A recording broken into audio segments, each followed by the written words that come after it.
your source for Warhammer Underworlds in under 30 months hiatus. I'm your host, Davey, and the true host, the person who's never missed an episode, is with me as well. How's it going, Phil? Hey, it's going all right. Yeah. Well, I would welcome you back, but it's kind of the other way around a little bit, and Yeah, I guess a it's little bit. good to Anyway, hear your dulcet tones again. they have been described as such by people who are not me, but uh, it's been good to get back. Before we get into things, we're recording the first week of January here. We just have the first box set, and we're waiting on the next, which should be Kagra's Ravagers. But yeah, we've not been together for an episode in quite some time. I should have looked it up. What are we, 9 months, something like that? So Yeah, it's got to be at least that. yeah, and it hasn't just been a hiatus from recording. It's been almost like an entire Underworld shutdown. So that is some other context you're gonna have. We're kind of, or me specifically, kind of coming back at this with some pretty fresh eyes as far as that goes.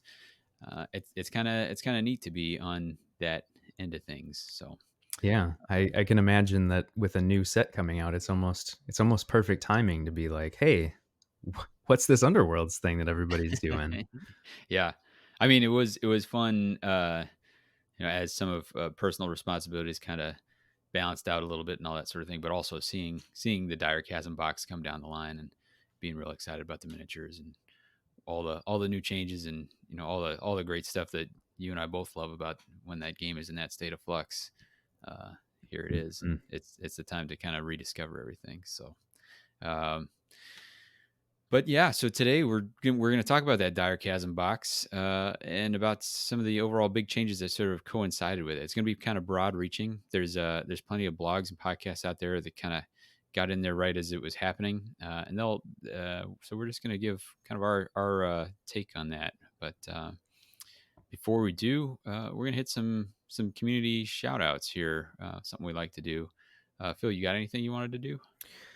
Yeah, so I mean, I haven't had a whole bunch of time to listen, and that's unfortunate. But I have been seeing that other people have been posting stuff still, and have been putting up episodes and organizing tournaments, and just generally keeping the community rolling through all these crazy times. And I just want to make sure that people understand just how cool that is, that they're still being able to do that.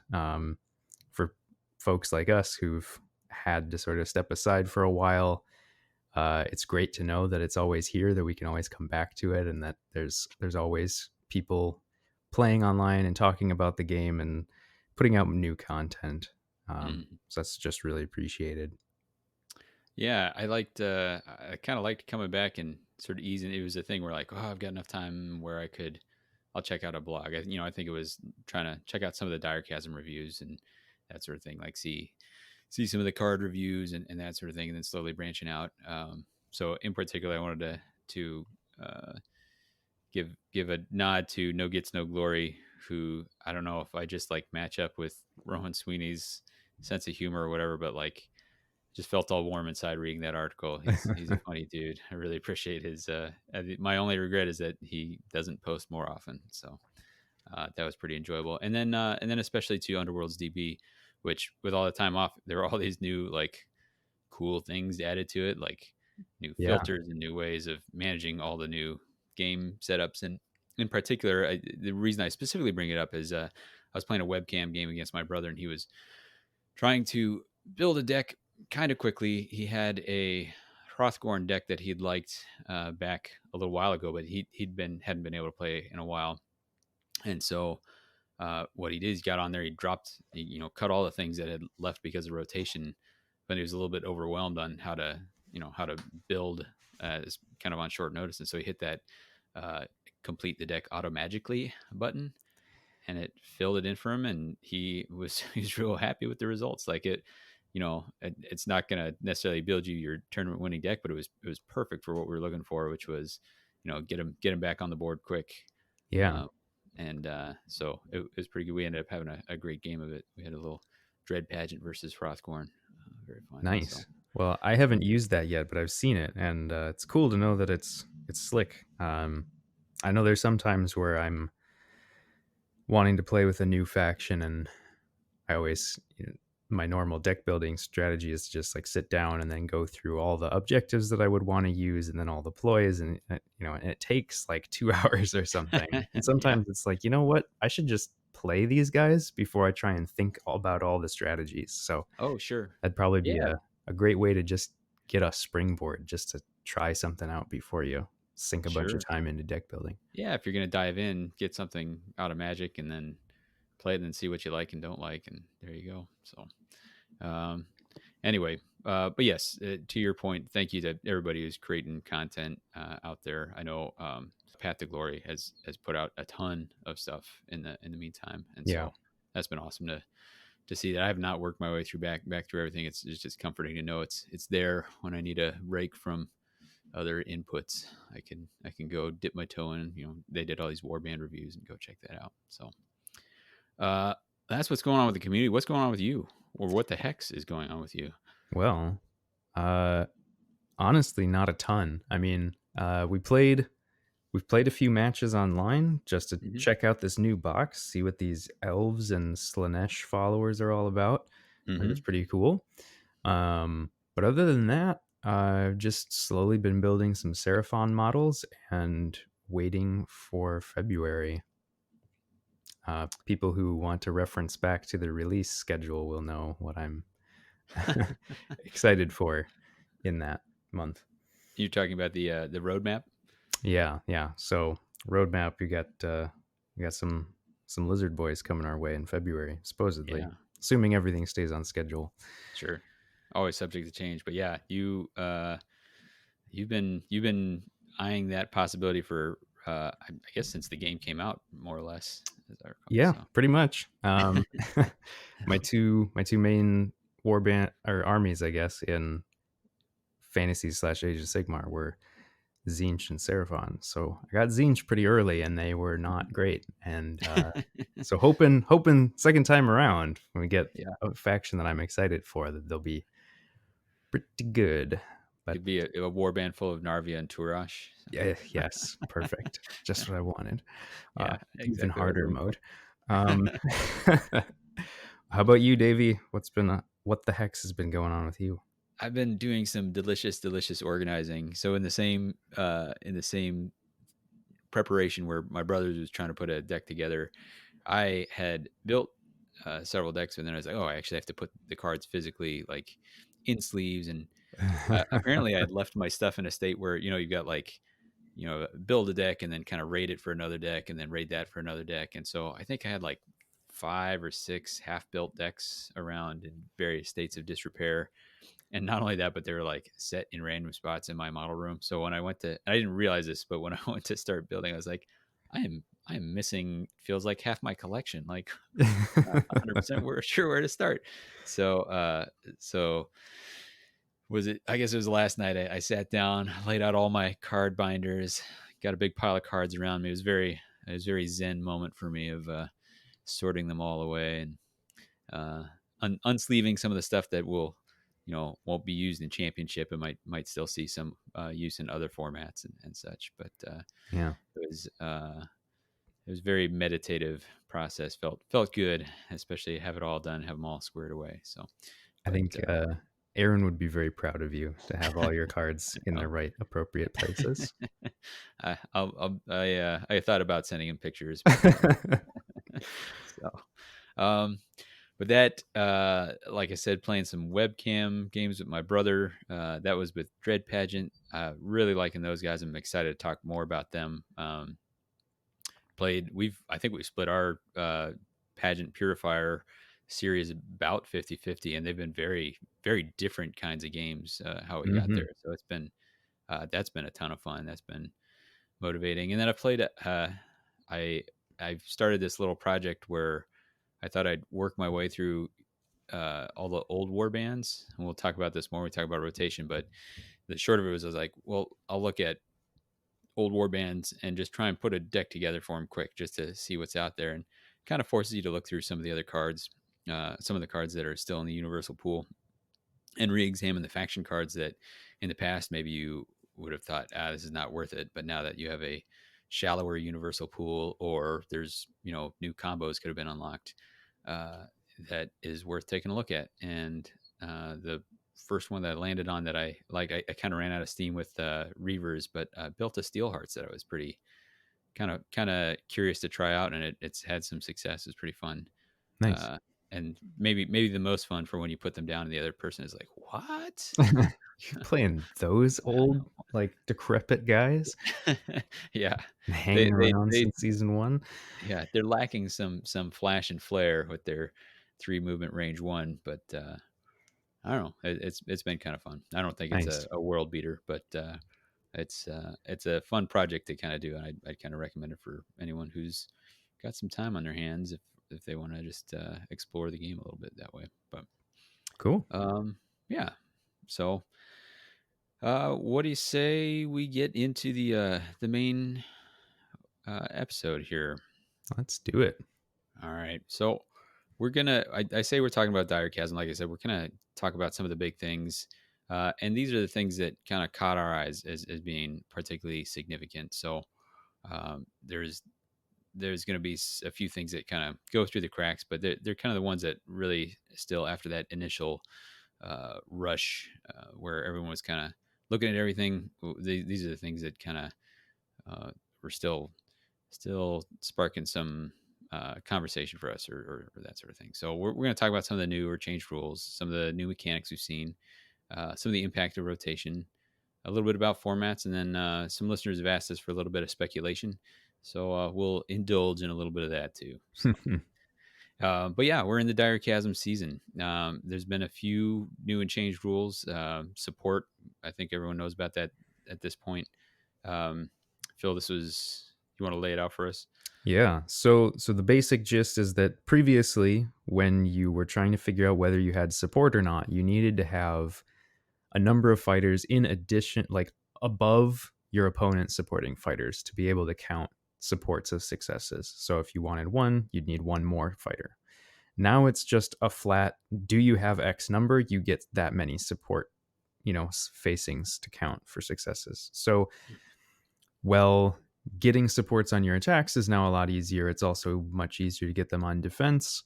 Um, so a lot of math has kind of changed now with support, and so you need to kind of reevaluate some of that stuff. Basically, more dice now is m- potentially much more accurate if you can have support, which I think is good. Yeah. It's not a like crazy buff, but it's just enough to suddenly mean that like positioning your fighters to give support could make a big difference. Yeah, I see it. So I think the folks who crunch the math, say it's advantage to the attacker. Generally speaking, it's the advantage to the person who has more dice, which is almost always the attacker. Hmm. If it's not, then good luck to you. But I and the circumstances where supports cancel themselves out. Some games it would never come up. Some matches it'll never come up. I think the place you see it, or I've seen it the most often, is if I'm attempting some kind of scything attack, usually, Yeah, um, and that'll be kind of fun for. I feel like that makes that a little bit more interesting as far as setting that up. And then I think it may give a little bit more edge. There's some cards that say, I don't know, like the condemners have the card that gives them a innate single support or something like that. So, hmm it just gives a little bit more of a bump to cards like that that where that rely on this will happen if you roll a successful support. It's more likely that a support will be a success instead of just being canceled. So for sure. um, cool. And then I guess the last thing I'd say about this is I think it's generally acknowledged that a lot of players were playing this wrong and didn't realize it. And a lot of players were playing it the way it's been changed to. And I think from a rules design perspective, if you've designed a rule, even if it's better in the way, if it is mechanically, so, let's say for whatever reason you decided it was mechanically better for them to cancel out, if there was more decision making challenges there or something like that. But if most of your player base is playing it wrong, it's probably not an intuitive enough rule to have been designed like that. It probably deserves to change. Yeah, Um, yeah, for sure. And I think that, you know if there's ever a situation, I think we've talked about this before, but if there's ever a situation where a rule is confusing enough where like you feel like you're pulling one over on somebody for playing by the rules, that Hmm. you probably need to simplify the rule. Um, because like yes, technically you're following the rules, but if your opponent doesn't understand it, then it just feels bad to have to be like, wait up, this is Yeah, how it actually works. right. Exactly. Um, yeah. So not too big a deal, but fine moving forward. I think it'll be that much easier. And I didn't even think about that, but you're 100% right. Like it'll be a little bit easier to explain at the game store, and you won't have that feel bad moment of. Hmm. Let's see the other one. Glory for the big guys. So if you take out a fighter with 6 wounds or more, 2 glory instead of one. Yeah. Uh, And I think kind of to go along with this one, I mean, it's not exactly the same as this, but primacy kind of fits into some of this as well. mm, Um, where you're big hits, killing people in one hit. Now, obviously, you can get primacy through holding objectives as well. mm, Um, but I think it kind of goes along with some of this, like, yeah, you get 2 glory now for killing fighters with 6 or more wounds, but they tend to hit harder. And for mm, killing a fighter in one hit, you now get the primacy token, which can give you extra glory. sure. Yeah. I mean, I think the bottom line is where this makes a difference. Again, it's most games doesn't matter at all because either there's no fighter that gets up to 6 wounds, or no fighter at 6 wounds dies, or the game was not decided on 1 glory, right? So Yep. like when you drill down that far, the number of times. And having said that, though, I think just in one of my recent games, all of a sudden it was a really, really big deal. So uh, I think Slake Slash, I gave him an extra wound, and all of a sudden that was almost Yeah. the difference in the game. It was like, man, wow, I don't, not. I think I had to put another wound on him for him to survive long enough to score me 2 surge objectives in the next activation. So it got me 2 glory, but I had to give up one to get there, and it was in a real close game. So it didn't quite decide it, but it made things it was made the decision making stressful. So I guess in the moment you don't know if that 1 glory is going to make the difference or not. So easy Yeah. to say after the fact. So I like it. Makes sense, you know. Yep. So another one. This is not an official rule, but we've seen. Well, no, I should say there's some championship rules from last game that became permanent, like limits on lethal hex placement, a 6 surge limit in your deck. There was a change about how feature tokens can move, and what I think that shows. We don't need to kind of get into the details of those, but what I think it shows is that the championship format is kind of like a testing ground, a trial ground for what rules might get locked into the game proper. I think that's kind of a cool way to trial things out and see if they want to make them permanent. So, Yeah. Yeah. And I mean, I think that makes sense, right? Because if you're going to try and tighten the game down, championships are the place to do it mhm, because people are going to care the most about the balance being just right and mhm, will be more than happy to give you feedback if it's not. mhm. And that, speaking of championship format rules, one of the ones that's introduced in this season, so not an official rule yet, but you can anticipate that it might be down the line, is the boards can only be offset by 4 hexes. How do you feel about this one?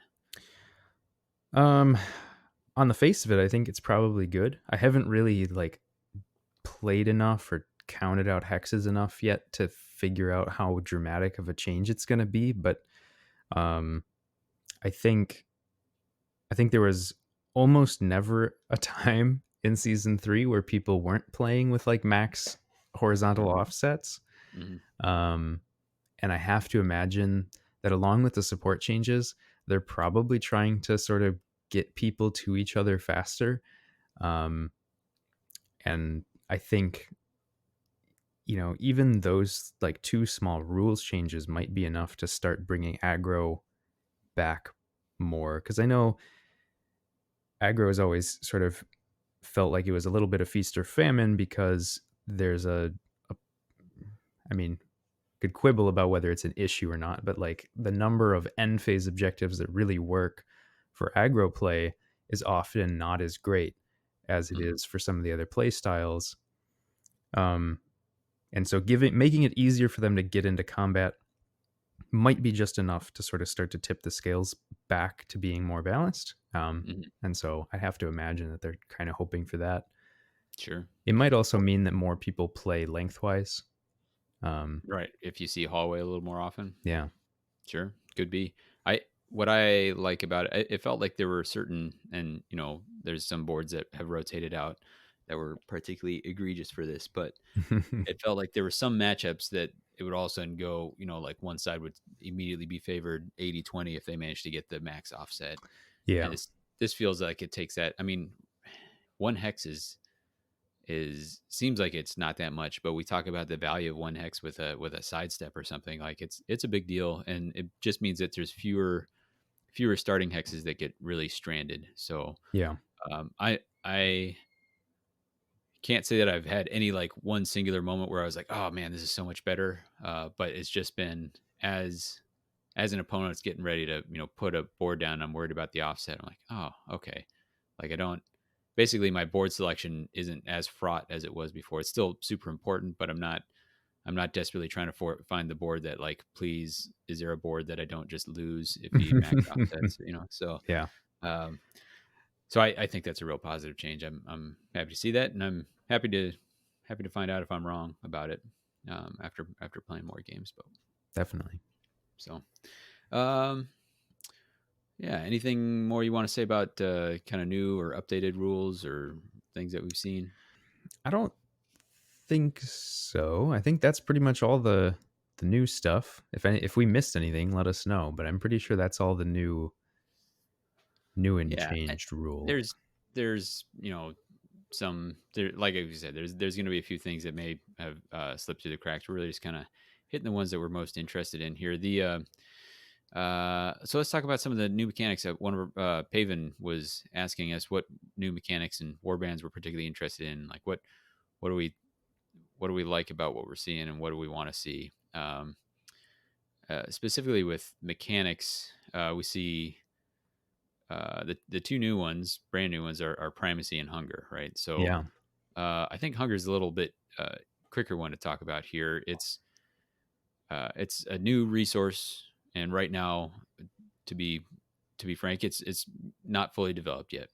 Um, you could probably score some of those hunger objectives because you're by having the most fighters with hunger on them, because not a lot of people are going to be doing it. But I think it's just a thing to keep your eye on, right? Yeah. Yeah. I mean, it definitely feels like something they're going to be building up towards as the season goes on. Hmm. It has a very similar feel to the early season 3 Hunter Quarry mechanic, where it felt like something was missing Yeah. when the box first came out. Because we're like, okay, cool. What's Hunter and Quarry? It doesn't really seem to do a whole lot. Hmm. And at that time, it really didn't. So you saw a lot of this stuff get skipped over, but by the end of the season, it was getting used a lot. And I would imagine you'll probably see the same effect. Yeah, it'd be interesting to see if there's a Hrothgorn for hunger, right? Like as Yeah. Hrothgorn is to Hunter Quarry, so is X Warband to hunger. Uh, Yeah. Well, which maybe, if we didn't already see ghouls, I would have expected like ghouls well, might yeah, that'd work be for that. But makes perfect sense. I suppose we could probably talk about that some in our speculation section of like, sure, yeah, we'll get which back. are there any of these war bands that we think are going to be using that? Um, well, you mentioned we kind of related this to Hunter Quarry, and that's something that we're seeing continuing. So it hasn't been left behind, and that's not too surprising. Magic didn't just go away after Night Vault. There were still spells and stuff. So I don't know if this means we'll have Hunter Quarry in perpetuity, or if it's just as long as we're in the realm of Gur, or how that'll work. But Hmm. a number of new cards that really kind of help lean into that, and uh, I more ways to become a hunter or to capitalize off of being a hunter, all that sort of thing. And it seems like this season, if we're not already, we will be getting to that critical mass of it being pretty important to people who aren't just named Hrothgorn. So, Yeah, for sure. I mean, I think at this point you'll almost like, even if you don't necessarily mean to. You're probably going to be playing a lot with hunter and quarry because there's a lot of good cards now that make you a hunter or make you a quarry. And Mhm. I mean, we already had a few staples that made people quarries just because they were so strong. But I think now there's some that you would take not because they're like so good they're restricted, but just because they, might fit your play style and they also make you a quarry. So it's like, well, it's just going to kind of be all over the place. Um, and so I think maybe you'll have to think about some of that a little bit, weighing some of the positives and negatives of each card. Mhm. Sure.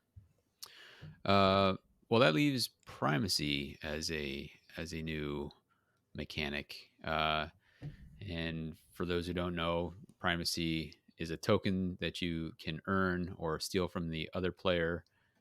And if you have earned it at the end of the round, you can trade it in for a spent glory, which is cool.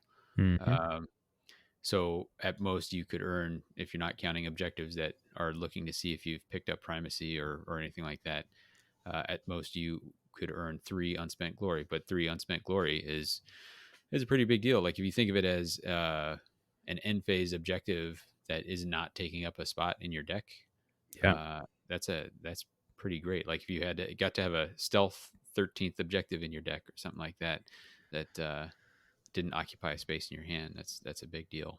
Yeah. Um, what I do like is that there's some counterplay to it, so you can kind of there's a way to kind of steal it back. I think some warbands are going to struggle against it. I imagine Gits are probably sweating it a little bit. Um, Yeah. Well, I would think also Sepulchral Guard and Spike Claw Swarm are probably not going to like people who are playing with a lot of primacy stuff because not only do they have fighters who are easy to kill from full health to dead in one hit, but they'll be bringing them back to life. mhm, mhm. So, Uh, and we've seen some evidence of cards that interact with primacy. Some objectives, but some that give you a benefit while you have the primacy token or counter. I mhm, can't remember which is which, but while you have primacy, you get a certain benefit. That's pretty interesting to me because each round you've got to give it up, and so anything let's say you're planning on getting it in your first attack, but you whiff that. Well, all of a sudden the benefits of yeah, having primacy, with that combination, start dwindling because there's less and less of the round where you have primacy. So it'd be interesting to see how many people can actually build around it versus just trying to earn it in the yeah. course of And a and game. if I'm remembering correctly, you can also get it through holding 4 objectives at once. Yep, yep. Yeah. Right. I guess we didn't. You get it at the end of an activation if you're holding 4 or more. If you one shot a fighter, or if you take out an enemy leader with an attack action. So not not Yeah. with a lethal Yeah. or I mean, gambit or whatever. I think that'll basically go like in order of kill a fighter in one hit that has no wounds, kill a leader, hold 4 objectives. Like Hmm. that'll be like the percentages in terms of Sure. how often you Oh, see primacy actually happen. right. Right. Yeah. The there's a card. Was it a Glorious Triumph, where if you take somebody out, you count as holding 1 more. I think that's the Yeah. way most people will probably get to 4. Is that they'll find a way to hold 3 and pop them. Yeah. So I think if somebody gets primacy by holding 4, I think that might be the most common way you see it. But it's interesting, right? Because there's two parts to this. You want a heavy hitter so you can earn it. If you're trying to build into primacy, you want a heavy hitter so you can earn it, but you also don't want to give it up. And so Mhm. Malog likes it because he can earn it, but also he's got squigs that will Yeah, I potentially give be it up. one shotable and then give it up to the other side. Same with the Noblars with Hrothgorn, right? Yeah. So Yeah, it almost seems like it was built for the orcs. yeah, Either yeah, version, because it's sure, like neither of them are easy to take out in a single hit, and they can hit pretty hard themselves. yeah. Bash and hack accepted, but Oh, well, yeah, give them an upgrade; they'll be fine. give him a weapon. Actually, speaking of weapons, we got a Yeah, new Soul weapon type. Tooth. Right. Um, Pretty cool, right? Rerolls Yeah, if the target has a move or charge, correct? I believe that that's correct. Yeah, it's reroll 1 dice if they have one or more move and or charge tokens. Hmm. Yeah, and Uh, I don't know. I Well, then feel like right. that's pretty Go good. ahead. Yeah. Yeah, it's not busted, but it's pretty solid. And we got a couple of good ones right out of the gate. Yeah. The spear and the arrows. Yep. The arrows are range 4, which is spicy. Yeah. And nice in this day and age of wanting to make sure that people don't stand on objectives. You have the chance of plinking people off. And they also make you a hunter, which is cool. So it's a they. I feel like they've been sneaking more and more of this. Hey, by the way, you also become a hunter onto Hmm. different upgrades or different power cards, and that was going to help unlock some of the hunter quarry stuff. For people who are not Rothcore, because and then I keep saying Rothcore, but there's other people that this applies to, right? Like you got a bunch of hunters in the Wolf Riders, Yep. so but the more of this there is, the more you have the chance to unlock hunter for some of these other war bands that could benefit from it. So For sure. and then side note, I don't think we've ever gotten the weapons in the core box before. That usually Correct. comes out with the first expansions. So uh, we did have uh, we did have 8 nullstone weapons, I think, because there was the extra re-release of uh, Steelheart and Garrick when they came Correct. out. They brought, but uh, we've had 6 shade glass, 8 nullstone, 6 amberbone, and so presumably, if unless we have surprise warbands coming in here, we'll probably see 8. Um, Yeah. uh, Unless they're trying to drop some of them that have been problematic in the past. But mm, I mean, oh yeah, I see. you know, Maybe they're not going to play it out all the way through. certain mechanics. I mean, like, I don't know. Like the mace, they had to put on the restricted list because they were seeing that it's like, oh, that's too much to have full rerolls. So maybe we won't see a mace now that they built reroll as like the main mechanic or something. But Sure. yeah, Yeah.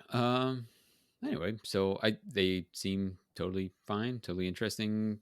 yeah, Could be handy for you. I think they're a cool spot. I like what they've done with that. What was the other thing? Oh, this might go into speculation. So we've always seen something that you could pile a bunch of, got to catch them all sort of thing, like yep. relics or tomes or lost pages. I guess maybe Urgrub kind of counts in there a little bit. I think it does. Um, Arena Mortis, the Mortis relics, although there's no objective associated with that, right? But Yeah. um, is there anything we have now that we think? Is there anything that we've seen so far that you think would fit that, or is that still to come, or what do you think? I don't think we've seen anything yet. At least not that I am coming up with right off the top of my head. Yeah, because poisons are gambits and so are traps, so there's not really something Yeah. there. I mean, So I would like to see them try and come back to poisons just to do more with it because mm, it felt like a cool mechanic that they just didn't fully develop. But right, I guess yeah, the only new thing that we have in the cards, just looking through them right now, just to try and figure out if there's anything, is that we do have a keyword on Slick Rock for trap. hmm So we could see traps, but again, that's ploys, and they didn't do a whole lot with poisons. So mm, um, I don't know if we'll see anything with traps either. yeah. And there's not like a stack them up sort of thing. I don't. Mhm. I mean, I know that they've struggled some. Like relics, basically had to get errated until they were out of the game. Yeah, Tomes got restricted until they were, like individual tomes and the objective associated with that, and then even lost pages. And this I say with secondhand knowledge because the sort of lost pages builds occurred at a time where I was not involved in the game. It was interesting to come back and hear people like, "Oh, lost pages builds." I'm like, "What? Really? Oh, okay." The game has moved on. yeah. Uh, so uh, I guess there's no guarantee that they'll do it again. I'd like them to try. I feel like they're getting closer and closer to like, and it's kind of fun. Like it's fun to Hmm.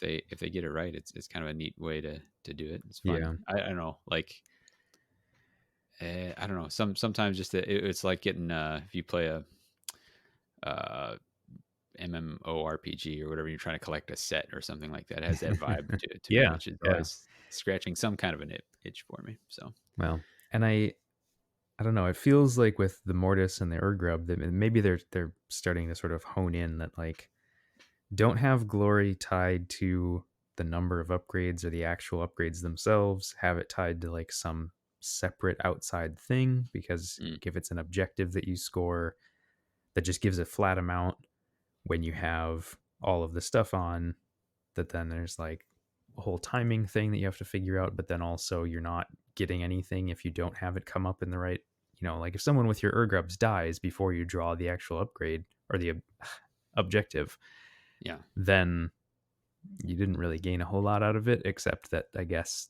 those upgrades are still serviceable by themselves, but like sure. there's nothing wrong with any of those on their own. You got anything that you was kind of your favorite of the new mechanics or cards or anything that's come in with the new season? Well, we got a few things that I liked a lot in the new universals, and then I also just had one that I thought was fun as just like I don't know, there's every so often there's just a few cards that I think they just hit right on the head for the either the art or the flavor text. What But so what card are you thinking of? I really like Fearsome Trappings, um, which is Is this one of the it's ghoul it's ones? the ghoul one where he's wearing like a skin cloak or whatever. The actual effect, you become a hunter, and then if you have the primacy token, you can reroll attack dice for that attack for the fighter's attack rolls, which is actually pretty decent. But um, the text is Duke Crackmare talking, and it's just like "Grr, grr, grr, grr."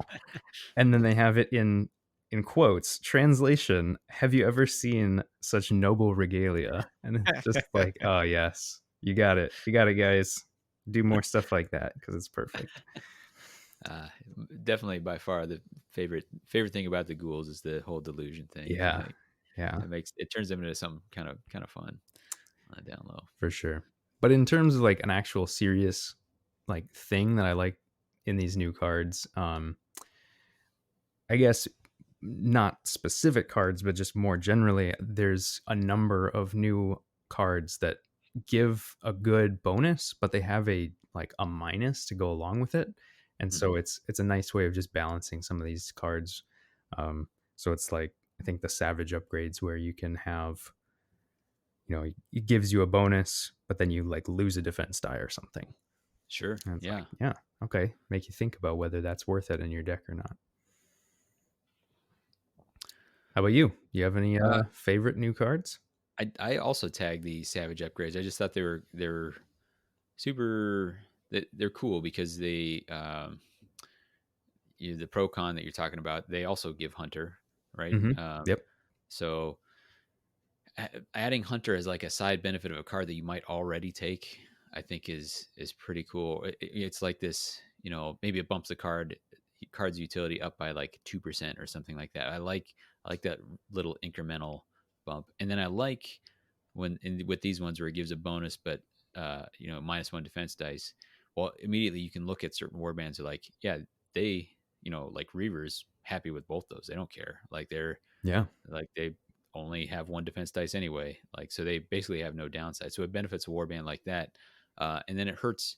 Like, you probably don't want to be giving that to Lady Harrows. Like, they really like having more than one defense dice. Maybe you Mhm. do. Like, maybe, I mean, +2 speed, you can do some pretty saucy things with Lady Harrow's banshees on that.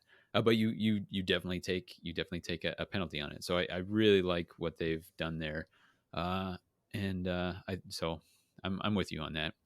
And then another thing, and I should give credit because Amon also pointed this out on his podcast, Path to Glory.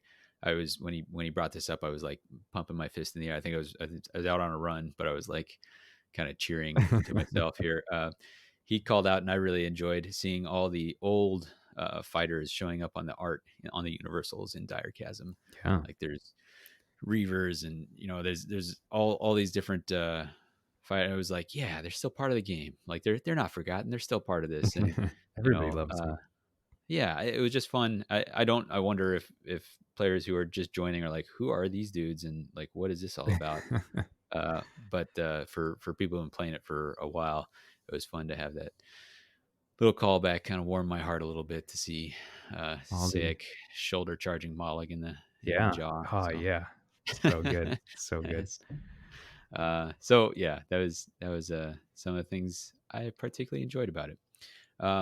That actually, talking about those Savage upgrades, brings up uh, some of the bigger aspect of rotation, sort of a subset. But we'll get back to the Savage upgrades in a second here. Talking about rotation, um, this season coincided with the departure of all the Night Vault Universals. So that includes the Night Vault Universals, the Power Unbound Yep.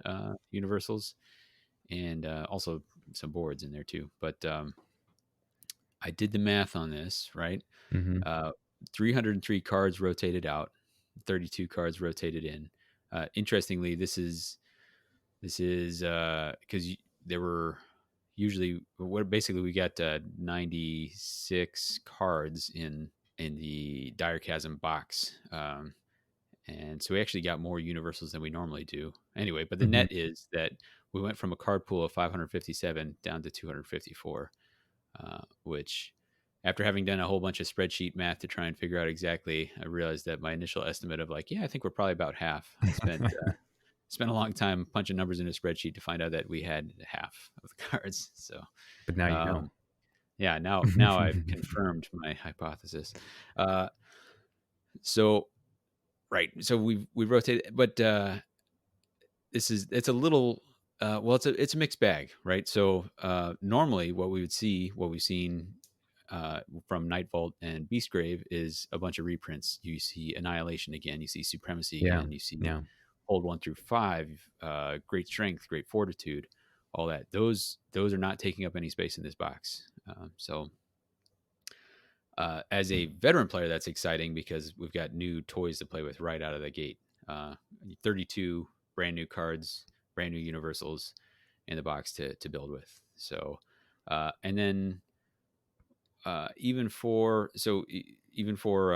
players who are new, a lot of these cards kind of occupy a similar space. So Savage Strength, very similar to Great Strength, and so it's not like those are it's not like that slot is totally absent. It's there and available. But I'm pretty excited about that. I wonder, do you think we're gonna see great? I mean, what do you think we're gonna see with Great Strength, Great Fortitude, Great Speed? Are those going away?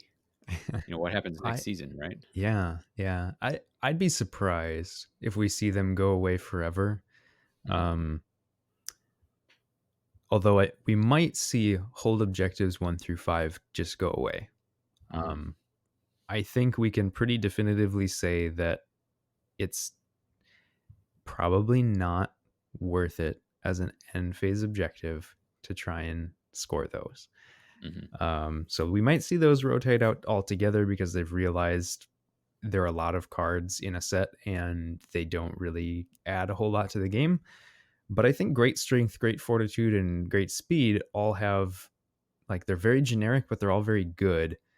And I Mm-hmm. think we'd lose something in the game if they go away. Mm-hmm. So I wouldn't be surprised if something like a gift set came out and those were all reprinted in that. Um, just because like you know it we saw the similar thing with the gift set last year where it had reprints of a few select cards and then a few Sure. new cards. And I Sure. think that could become a very standard sort of thing where they choose to release some of the old cards again as part of a re-release just so that they don't have to come up with a Sure. whole new set of cards every time they want to have a like between sets release. Sure. Yeah, that makes sense. And then it would kind of restart the timer on those rotating out. So all of a sudden, because they would have Hmm. released during Dire Chasm season, they'd be there for throughout season 5 as well. Yeah, it makes sense. Um, yeah. Okay. Um, oh yeah. So I mentioned that there's kind of a mixed bag. So if you are is particularly for somebody who's building well, whatever warband you're building, that card pool got cut in half. However, there's less overlap than there would have been in seasons past. However, because a lot of the cards specifically deal with hunter or quarry or magic, if you don't have or don't want to lean into those things with your warband, your universal pool is actually substantially smaller than that 254. That Uh, is very true. and so I definitely discovered that in my little project of starting to build decks for older warbands. It's like, whoo, it is really sparse on the ground here. Hmm. And so some of it, and also there's some combo, like if you don't want to lead in a combo, then it gets even smaller. So um, I think there's some warbands that are really going to be watching for that universal pool to fill out again, and you may see the strengths of some of those warbands kind of improve as the season goes on. If they don't have a lot of great in faction, they're kind of looking for some universals that they can really capitalize on. Yeah, yeah, and I think we this is nothing new, right? I mean, we tend to see this in every rotation where certain war bands suddenly rise up a whole bunch because they're, you know, whether they just fit better with the universal pool as it now stands, or their in-faction cards are good enough to sort of keep them stable regardless of Hmm. what happens in the universal pool. Hmm. Um, I don't know. I think it's always good. It's always fun to see the meta change so dramatically, and then things continue to sort of work their way out through the season. Um, I don't know. Keeps things interesting. Lets people try out new things. Sure. With respect to this rotation, one of our listeners, Legatus Gray Heresy, was asking, with each new season, are the older warbands going to be at a disadvantage going forward, or do you think that even with further seasons, season one or even two, can hold their own? And we've talked about it some. I think later in the season is where they have the better chance to catch up. I think the season one warbands suffer the most from infactions that are or from a lower percent of infaction that are strong, with a few exceptions. I Hmm. think someone will get by on stats or on crazy mechanics. Skaven and Magor's kind of come to mind here. Magor's for stats and Skaven for having access to some weird strategies of bringing fighters in. I think that they'll always have some surprising thing. I think there may be some stealth. What's the prey skin mask? I think there's some Yeah, stealth builds where you get a prey skin mask on a yeah. Those, rat in the background and stand them where someone doesn't want to, yeah, or the yeah, yeah. So I think the answer to that depends on how where you are in that season. It's interesting to think about. So you think about uh, Stormsire and his crew, how their power level took a hit when a bunch of good magic objectives and gambit spells rotated out, right? yeah, Or and upgrades like innates and all that sort of thing. Uh, I wonder if you see that happen down the line with Hrothgorn if a lot of the hunter quarry rotates out. I don't know that he actually needs to lean on him that heavy, but yeah, he can really capitalize on those a lot. So I wonder if he'll encounter a similar thing, or how much hunter quarry will stay. yeah.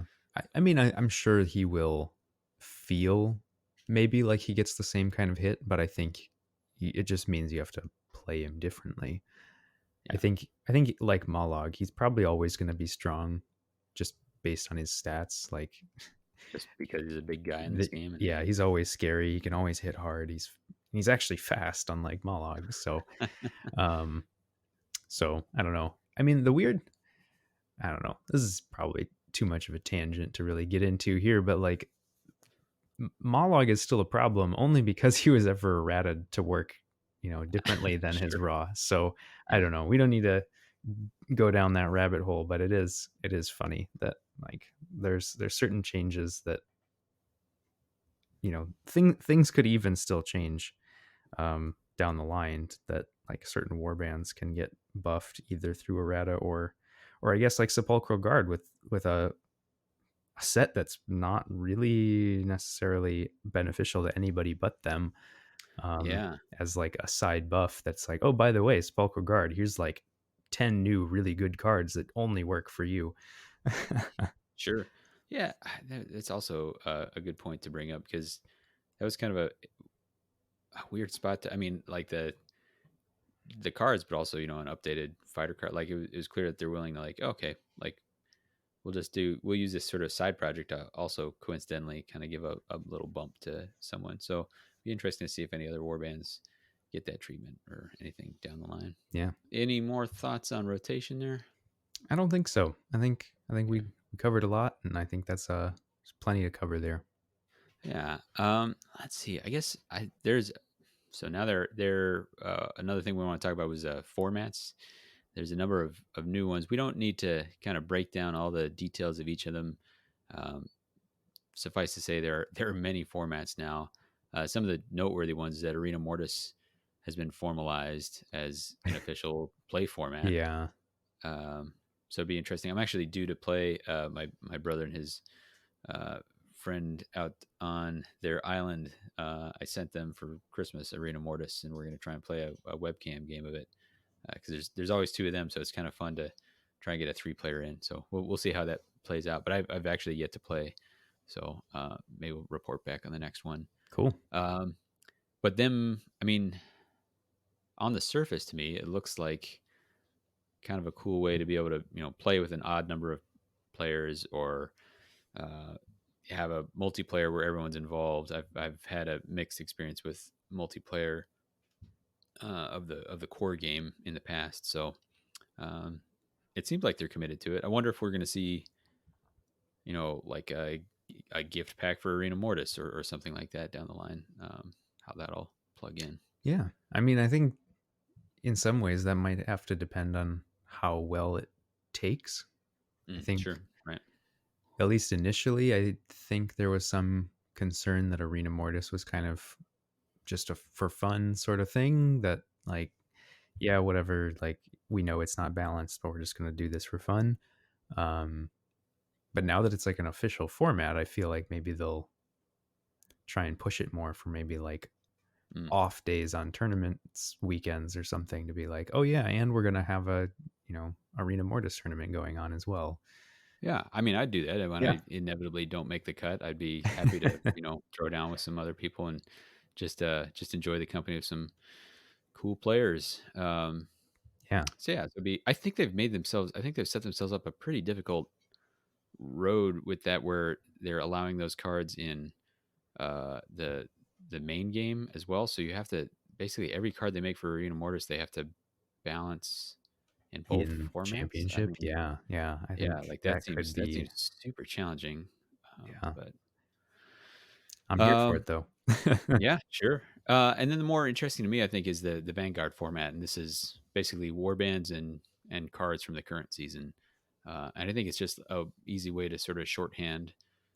Say it sounds like an introductory format, right? So Yeah. people don't have to worry about buying in all the back stuff. Kind of everybody gets on the. And I know some people on our own, like this was a concern from Eric. Mhm.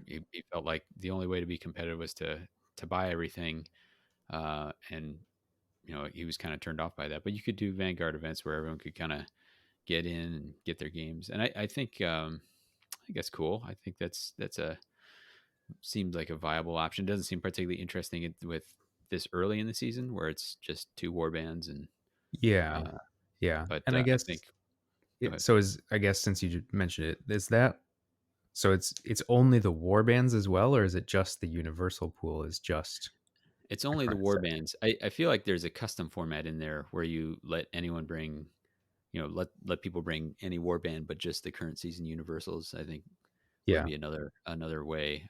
It wouldn't be the official, but I think that's certainly something I would consider trotting out at our store. And then Mhm. if somebody has their favorite war band, then um, they can Jazz can bring Mollog Yep. and go bop some people on the heads just with dire chasm cards instead. Mhm. We actually had a question to that effect. Fish Mode was saying, with all the new formats being introduced, and then lists a number of them, is the game becoming more difficult to introduce to new players? With the understanding Vanguard format helps alleviate the need to buy everything, but it might feel like rules bloat to a new player. I don't know if you have any thoughts about that. Yeah, I mean, if it were to the point where you needed to know the ins and outs of all the game formats to feel like you could play the game, then yeah, definitely it would be a problem. Um, but I think, you know, it actually, I think, gives you sort of stepping stones almost, where like you Mhm. could start with Vanguard to just say, hey, everybody's going to be playing basically on the same, level playing field. There's not going to be somebody who's pulling out, their stuff from season one that you've never heard of before. Um, it's just, Ready for action. what is this? It's all going to be the same, and it'll give a nice way to introduce the game and say, hey, this is what everybody's got, this is what we're all playing, which actually is how it was back in the early days of Shadespire, whereas Sure. everybody had the Yeah. same stuff and everybody knew what was going on. So I think that super helps with, you know getting new people in. And then from there you say, okay, so we did Vanguard, well, now we're going to introduce just one more release worth of stuff, and so here's these other things that you can add in. And now we'll play regular championship format, which is what most people play. And you sort of explain it as that way and saying, like, this is really what you're trying to build towards because this is what most people are doing.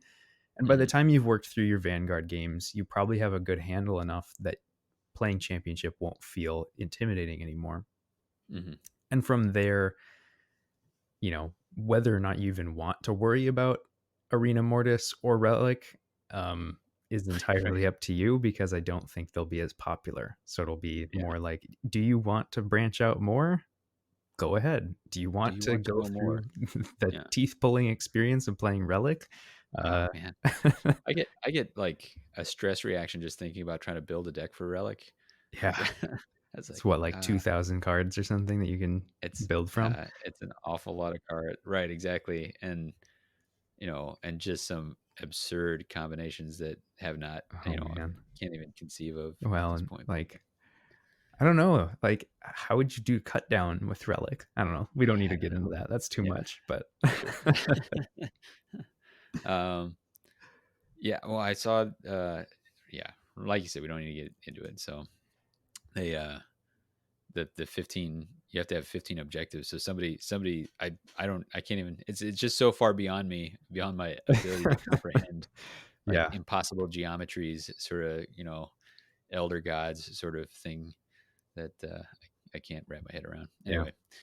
um, but no, I think, I I can see the concern. Certainly, if you didn't know anything about it and didn't know anybody else playing the game, and you got on, and you saw that there was grand skirmishes and grand battles and grand clashes and, uh, you know Hmm. uh, lots of different formats, it might feel intimidating. But I think as soon as you've got, a experienced player who can be like, "Hey, don't worry about all that. Here's what you need to, uh, pay attention to." I think it trims down pretty quick. So, Yeah. um, yeah, you can think of it as kind of a shorthand for variant. These are some of these are variants that people are doing anyway. Hmm. So, uh, yeah. Well, I feel like there's been one great big speculation sode already, but now we're at the part of the notes where I wrote down the word speculation. Yeah. We got asked by a couple folks, beheaded Bulgor, which is a sweet name. Um, what kind of non-warband expansions can be released in this season? So like terrain, which we've seen before, and what kind of additional play styles might we see? Like Arena Mortis, like might they release yet another, variation? And then, Travis, was asking for any guesses or speculations about the upcoming faction releases. So let's start with, beheaded Bulgor. Um, you got any thoughts on what we might see non-warband wise? You already mentioned gift pack. Um, Yeah. I is that mean, so if we do get another gift pack, which I'd be okay with. I mean, Yeah, get you know what? I like that playmat. I like the tokens. That felt yeah. like kind of a fun thing, and I know there's some fussing about the cards in there, but I wouldn't mind seeing that. It Yeah. seems cool. Yeah. And I mean, I think getting more than just new cards is actually kind of cool. Sometimes, if it's just like, hey, here's another card pack, it's sort of like, oh cool, I get to chase the like couple competitive cards that I want or whatever, Hmm. or the ones that fit my play style. And I don't really get anything else out of all these new cards, by having a sort of packed up deal where maybe you get another board and some cards and some token, and it's like, hey, if you don't have this kind of stuff already, some of these things can be kind of nice just to have to help you with some of the, organization of the play space, because it kind of Sure. is easy to have stuff kind of get out of hand if you're not really Oh keeping yeah. track of where everything should go on the table. Yeah. I distinctly remember the first tournament I went in to. It was late in the game, so I think my cards in hand were very similar to the cards that were left in the deck, and I think at one point I accidentally picked up the objectives from like yet to be drawn. I was like, what? My whole turn has been for. And like, oh no! I had to explain to my opponent, like, man, I just picked up the wrong, like, Yeah. hit Yeah. shuffle and cut or whatever. But it was because I didn't have a. It was so early in the game, I didn't have any clear organization thing, and Hmm. uh, now I have things to do it for me. Yeah. Yeah. So Well, so I mean, so we probably can expect to see some sort of other release of like something to buy, whether it's terrain or a gift pack or something. But what do you think about, would we really see another play style? And I guess just to make sure that we were thinking about it, Alliance is actually another play style that we didn't even talk about previously. yeah. Oh yeah. What if there was something that leaned into that, like somehow? No, it's maybe too crazy. I don't know. Like something that played across the alliances. There was a Grand Avatar variant that was in White Dwarf. Um, uh, yeah, where did that come out? I don't know. We'll have to or consult on Warhammer our. Community. Yeah, Yeah, that was in our dark times, where we were so both kind of out of the loop. We'll consult yeah, our lore master, and he'll let us know what all the things are that came out that we need to know about. sure. But to that, I mean, that's how we saw Arena Mortis, right? Originally like a minor variant, but it's no guarantee that it'll become something because the Glass Mad Gargant was a variant that just Yeah, remained a little variant. I guess there's a possibility of a starter, like a side starter, like they did with yeah, out yeah. here. Some I other war keep trying to bands. say no. Uh, I'm trying to think of not Dreadfane. Dreadfane. Yeah, I kept coming up with DIER KASM. Finally, had to go look at the corner of the. We have two Shadespire boxes, a Nightfall box, and a Dreadfane box, all stacked on top of each other. Um, so there's that possibility. I mean, there. Who knows? Like a more Arena Mortis. I don't know. So there's a few different ways they could go. I would be surprised if they released a whole new. Like I think if they're committing to Arena Mortis being a thing, I'd be surprised if they made yet another one, another variant that was an actual release. We may still see them in White Dwarf and such. Yeah, What about warbands? Well, we know a few things, right? We know Kagra's Ravagers. We've seen all of them. We've seen a card for them. yeah, Um, I like them. Slaves to Darkness, Chaos Warriors, kind of warband, and a really gnarly, withered looking sorceress who apparently can become the leader. Um, yeah. That's doesn't seem to like her sister very much, new. judging by the one card we've seen. Um, Another and then four I'll fighter let you. warband. Yeah, That makes the yeah, yeah. first three are all four fighters. Oh, That's pretty spicy. I interesting. like that. What do you think? What do you think for you? I'll leave the lizards to you. What are you hoping for? What would you? Uh, well, I I mean, I would love for there to be a Croxagore or a Crushagore, or how, I don't know, however you want to say it. Um, but I would love to see one of those guys in there as like a big beat stick to go along with the skinks. And in the lore, that actually makes sense because skinks are Sure, the ones who like tell the big dumb crocodiles what to do. sure. Um, but I think what we'll more likely see will probably, so we know we've got the priest. He's probably going to be the leader. We've got Hmm. a chameleon. There'll probably be like two or three like little just blowpipe or spear skinks that are just kind of your chaff guys, and then probably Lizard ones. Turash and Lizard Narvia. Yep, there you go. Probably no shields on them either. And Put then them on your back and forget about it. yeah, one dodge, two life. Um, but then you'll probably see one Saurus who gets to go in and be your big choppy guy. In Yeah, terms of like mechanics and how they'd play, I have no idea because like there's so many different things. that Saurus do in regular Age of Sigmar that, like, I don't know, like, are you gonna bring in somehow the teleporting and stuff that they do? Or are you gonna try and like Oh yeah, that is have a big thing. summoning? Like what like, I don't even know. Well, It could be yeah. all kinds of crazy stuff. So I mean, we've seen wolf riders. We could see a cold one rider in there, maybe. I don't we know. That'd be could kind of weird. we could even see the weird like monsters and stuff that hang out Oh, with sure. Right, right. skinks and stuff. So A swarm. there's so many possibilities. Yeah, it seems cool. I can see their motivation for going in. Like they, I mean, I think that's a pretty easy warband motivation to write as well. Yeah. Smarter people than me have deciphered the other symbols that we're seeing. I think I've the most common I've seen is vampires, which I don't totally get from the silhouette. It looks kind of dark elfy, but the symbol maybe doesn't look very elven. So I'll buy vampires. Yeah. Something orky, something that's clearly Osiarch, Bone Reapers, Yep. and something that has to be Ideneth. I Um, think so. Some people think that it's more of the um what are they called? New high elves. They're not. That's not oh, what they're more called. Lumineth. Yeah, yeah, yeah. Some of Yeah, them. Some people have I've seen speculating that that symbol is uh more of them, I but guess. I think it's Yeah, Idneth. sure. I guess there's other elementary temples that are yet to be seen, so that could be maybe that's season 5. Hmm, A new could some be. of the unseen Lumineth. Just to get way out there, I after seeing, and I have not played Warcry in a long, long time, but those Canite Shadow Stalkers look really cool, and I'd really like to see a warband of them at some point. That would be sweet. I mean, I Yeah. think just playing Dark Elves or any of the other like older order factions would be cool. And I Hmm. feel like we're kind of due because now if all of these guesses are correct, which I think they probably are, Yeah. then the free cities are like one of the only AOS armies that doesn't have representation in Mm. uh, Yep. underworlds yet. So Yeah. Yeah. That'd be seems fun. seems pretty likely. Have like one of each race, like have a dark elf and have a dwarf, and have a Sure. human, and Dispossessed in there. yeah, that'd be pretty cool.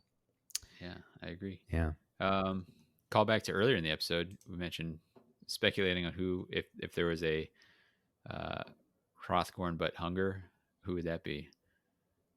I mean, yeah. I mean, so if it is vampires, I think it's got to be vampires, right? Because sure, right? they are gonna be wanting blood. Um, I mean, I'm also in agreement that that's probably the least convincing one. Like people are saying vampires because I think it's got like some fangs and stuff and sort of a bat like skeletal face, which like I can see it, but it could Hmm. very easily be something else, and I wouldn't be shocked. Sure. Um, but there's also lots of people speculating that like vampire pirates are going to be a thing in AOS soon. I don't Oh, know where all that's right. coming from, but evidently that's also a thing. So people are Yeah. saying, well, look, these 2 points, it's obviously a line. Um, so I don't know, but I think yeah, I think they would be the hunger.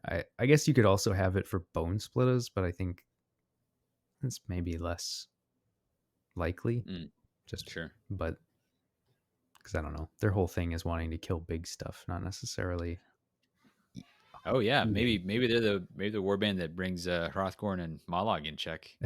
Yeah, they have like super primacy. uh, yeah. All right. Um, Well, well, I mean, I don't know how much people want to listen random guesses to about future. people who have not been playing the game very much try to read the tea leaves.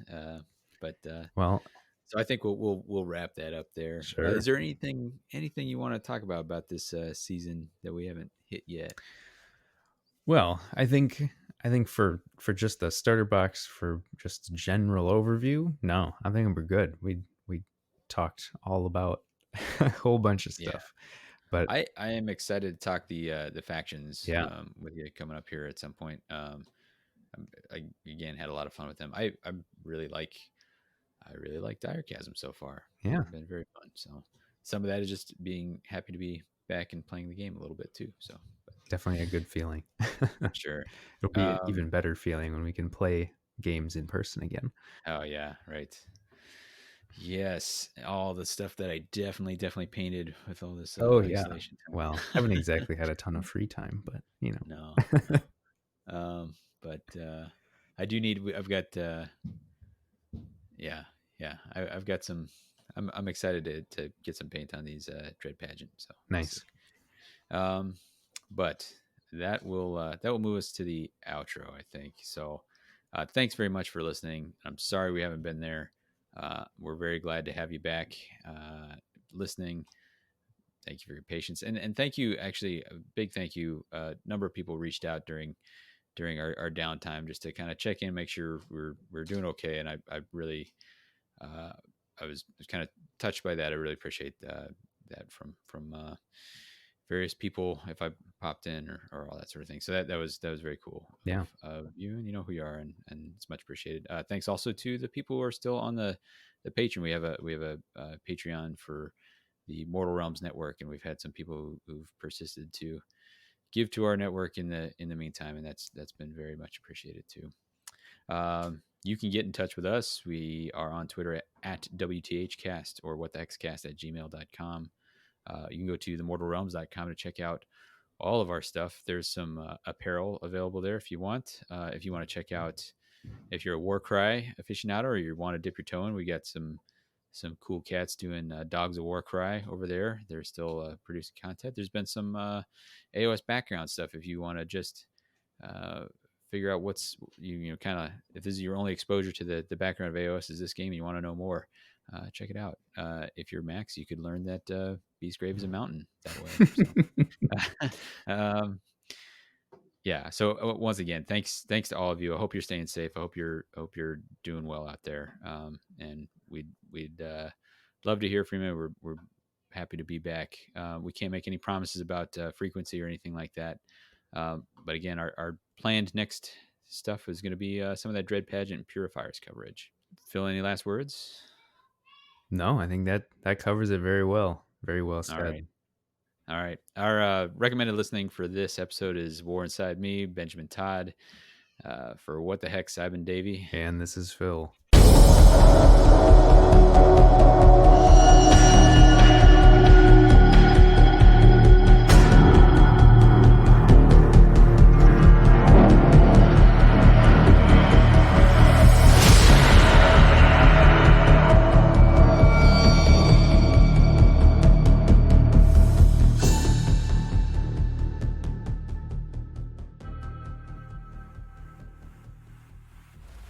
All right. Cool, man. We did it. Yeah. Recorded an episode together again. Uh, Unbelievable.